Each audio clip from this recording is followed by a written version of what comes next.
আসসালামু আলাইকুম।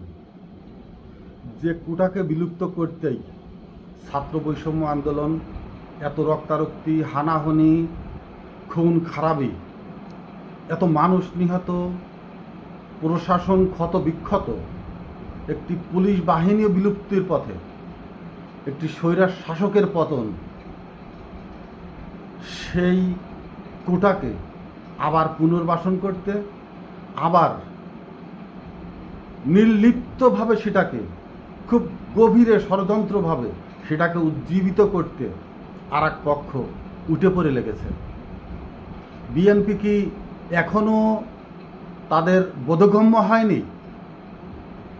দলের ভিতরে কোটায় পাওয়া নেতা, কোটায় পাওয়া আসন বা কোটায় দেওয়া আসন, এগুলো থেকে বিএনপিকে সম্পূর্ণভাবে সরিয়ে আসতে হবে, জিরো টলারেন্সে এসে দাঁড়াতে হবে এবং প্রমাণ করতে হবে নিরেট যারা রাজনৈতিক দল করে এবং বিএনপি করে তারাই বিএনপির নেতা।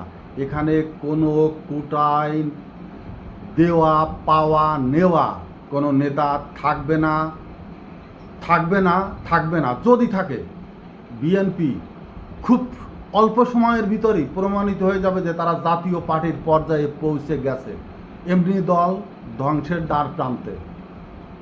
এই মুহূর্তে যদি ম্যাডাম খালেদা জিয়াকে বিএনপি সামনের এনে তাকে দিয়ে নিজের দল আবার পুনর্গঠন, নিজের দলে আবার সংস্কার না করে রাজনীতি করুক অথবা নির্বাচনে আসুক, দলের যে ভরাডুবি হবে এতে বিন্দু মাত্র সন্দেহ রাখা উচিত নয়।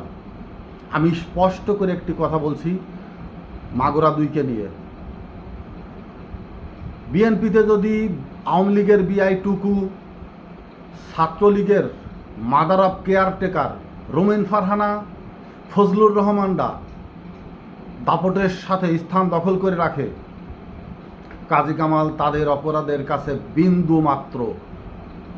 অতএব মাগুরা 2-এর আসন পাওয়ার মতো একমাত্র ব্যক্তিত্ব কাজী কামাল। এর ব্যত্যয় হলে আরেকটি ব্যক্তি আমুরিয়া, কুলিয়া কুচিয়ামুরার সাবেক চেয়ারম্যান সাজ্জাদ হোসেন। এর বাইরে যেয়ে যদি কোটায় পাওয়া নেতা অন্য দলের, আমি স্পষ্ট করে বলি, মুসলমানদের একমাত্র বিরুদ্ধচারিত একটি রাজনৈতিক সংগঠন দাঁড়িয়েছে হিন্দু বৌদ্ধ